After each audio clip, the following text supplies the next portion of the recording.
काशी में नजारा है।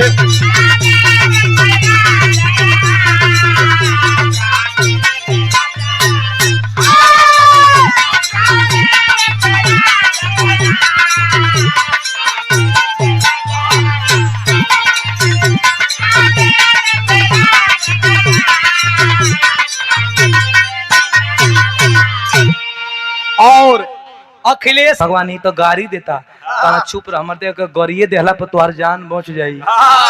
गाड़ी ना सुन ले खला नहीं, गाड़ी बड़ा बेकार बोलत है। खला गाड़ी चुप रह, सुना अब इन किरनिया डूबल ना हिया आ ले ले भाई अमोघ है, यही गरिया खातिर तो के निकालत है। गरियो देला के बाद अर्जुन ना निकलत हो तब व्यंग कैसन बोलत है भैया।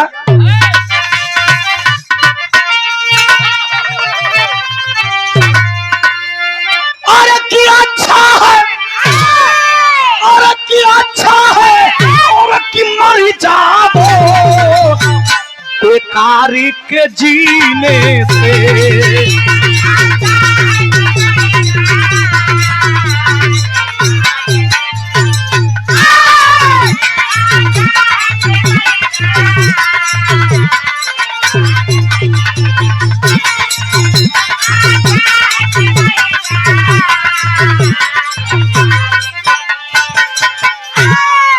अरे की अच्छा है कि मरी जाओ बेकारी के जीने से, बेकारी के जीने से। अरे पत्थर पे